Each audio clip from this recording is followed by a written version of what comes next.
Hello everyone, welcome back.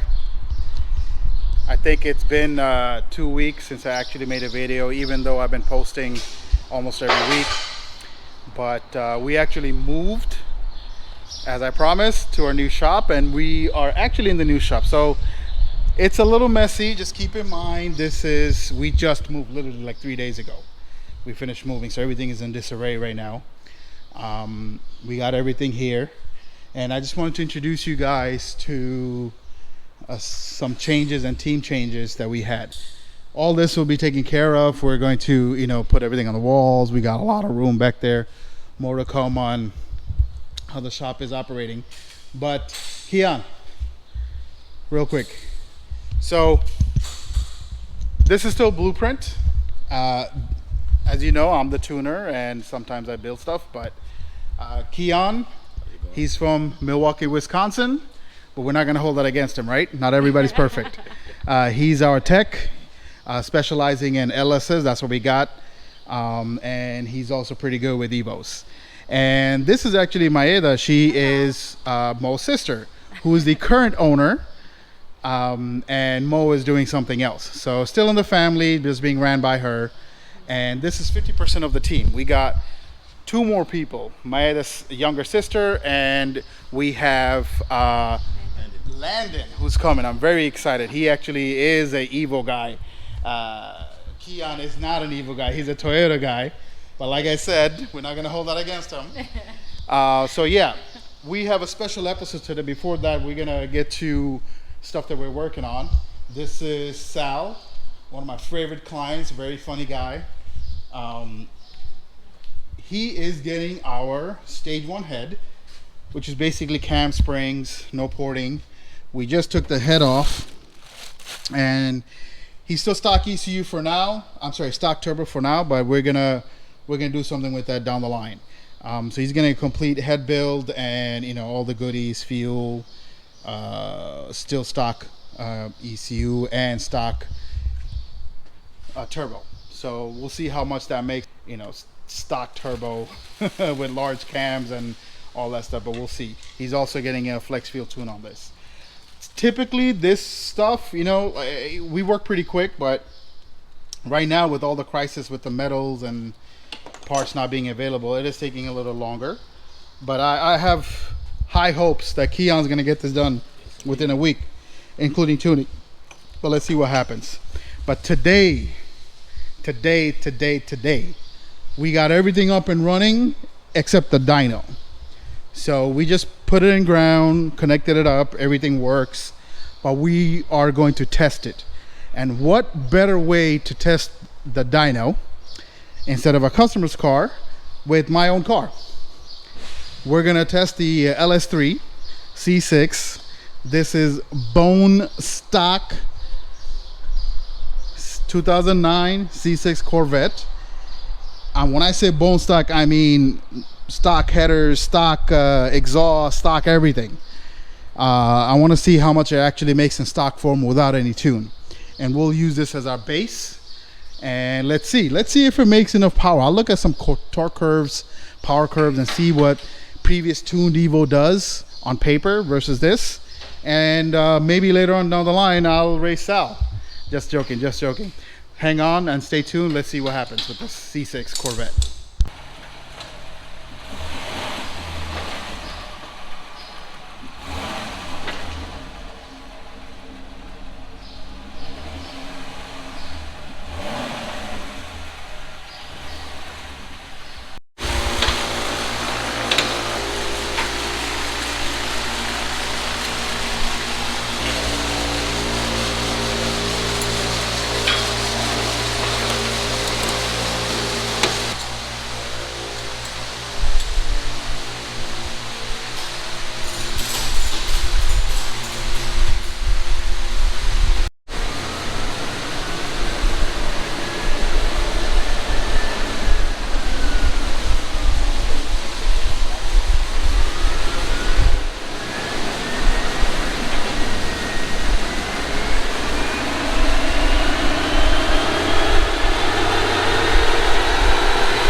This is on 4th gear all the way to 6500.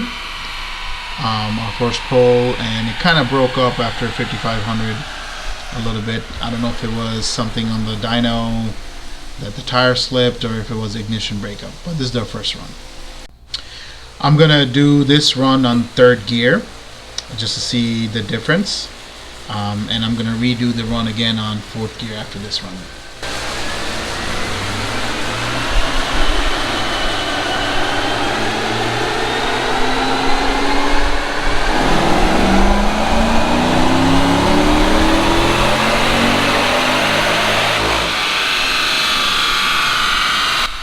Third gear pull, as you can see, makes less power. Now let's go back to 4th and finish this off and see how much we're making.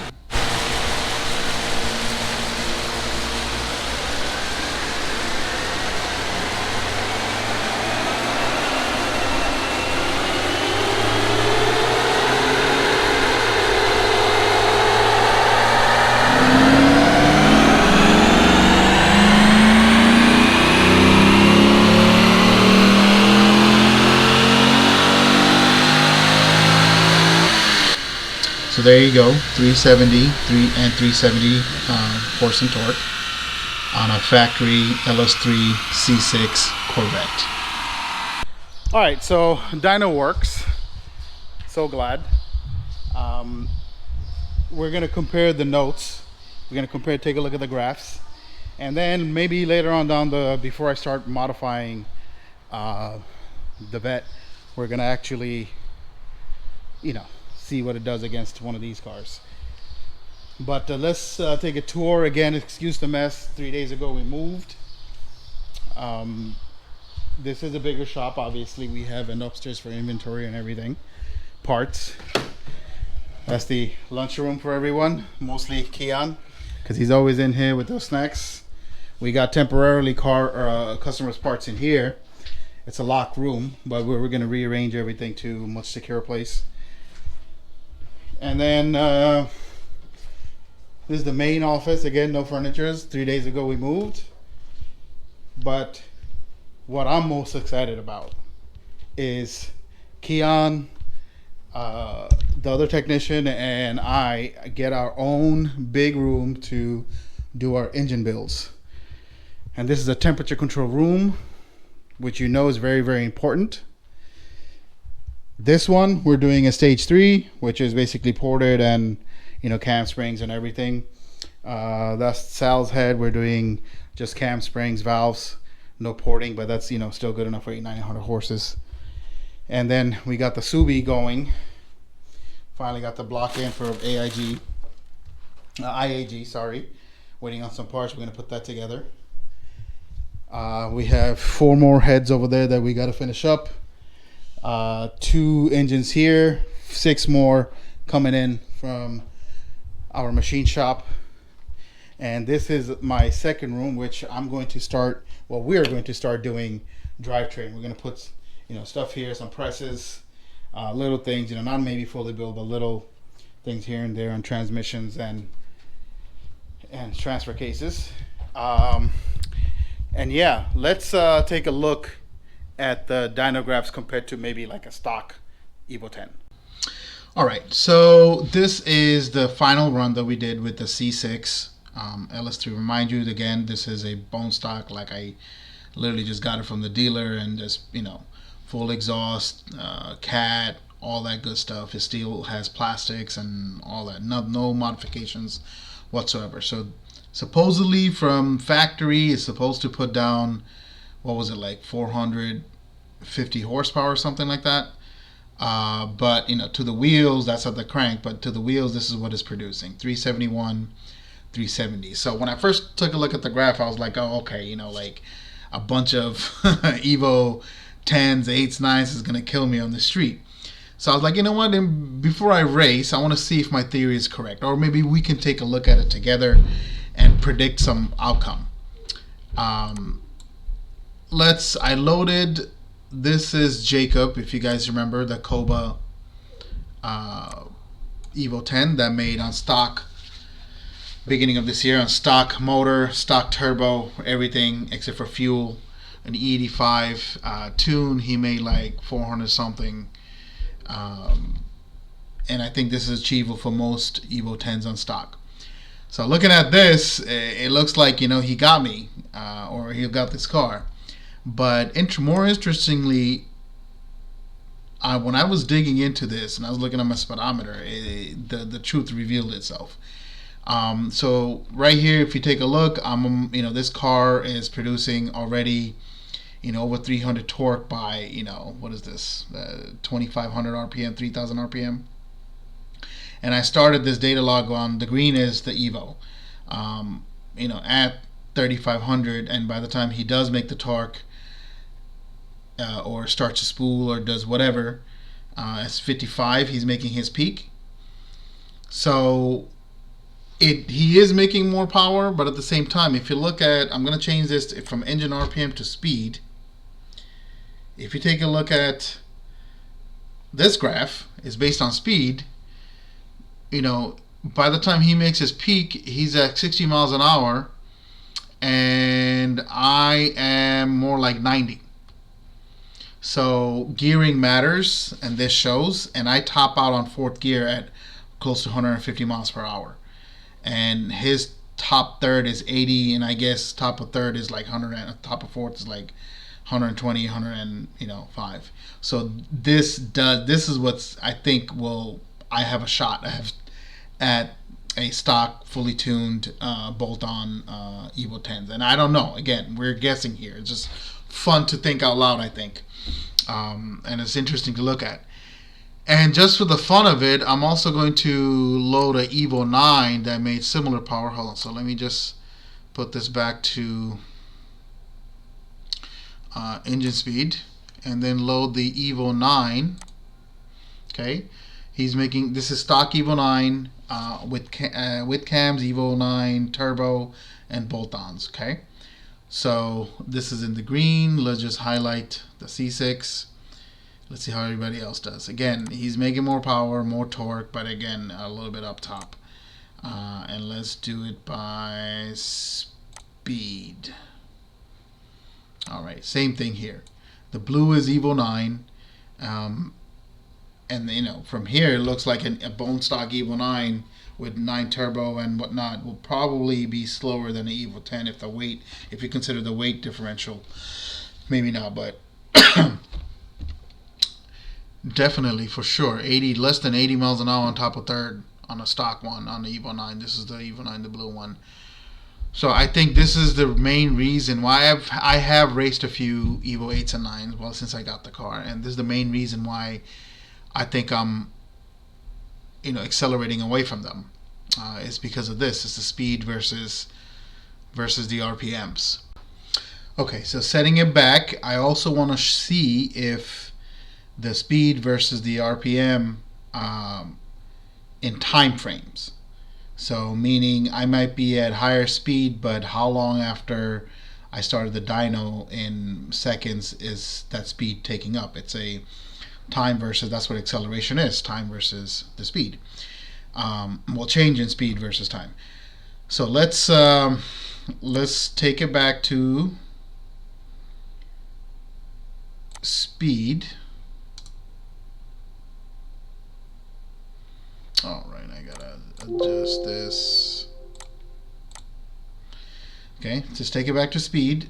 And you know what? Let's do time here. And then let's do speed here. So these lines are horsepower. Okay, so let's just take that away. And this is sheer speed. So right after I started the dyno, within I guess 2 seconds of it, it looks like the vet is in a higher speed than both of them, and then it just keeps going. And I think, you know, by the time they, you know, start redlining, I'm already, you know, going past everything. So right here, when they shift, when these two cars are shifting, I'm still in gear and I keep continuing. So, you know, take this with a grain of salt. It does look like the stock Corvette in this setup is faster than these two cars. Not every Evo, but at least these two cars. It's too late to race Jacob, because he's making like 550 something, 60 something right now.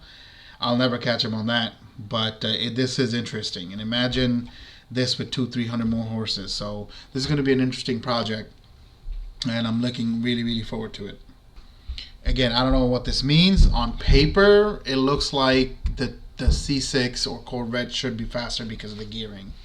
But again, we'll find out soon enough. I hope you guys enjoyed this. This has been fun.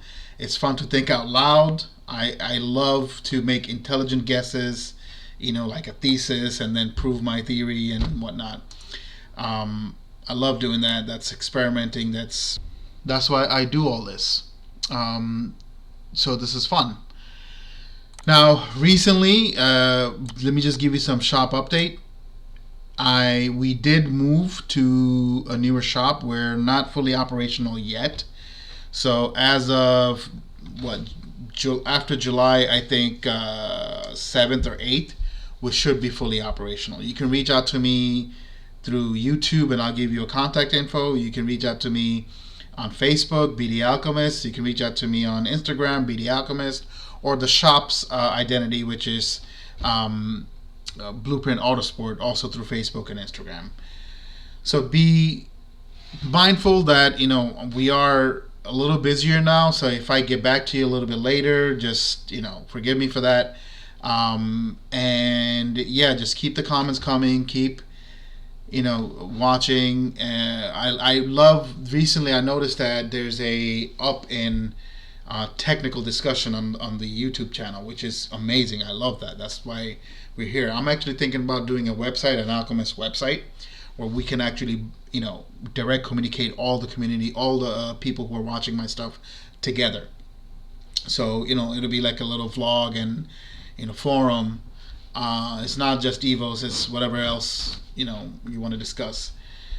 But yeah, and also tuning tips, perhaps what you need to get e-tune, how to get started, things like that, little bulletins in here and there. So let me know what you think about that idea. It will take time for me to do it. Again, I'm just one person, just kind of handling the both companies. So if you have any feedback, let me know. Again, thank you for everybody subscribing and watching. Thank you for the comments. Be kind and stay safe, guys.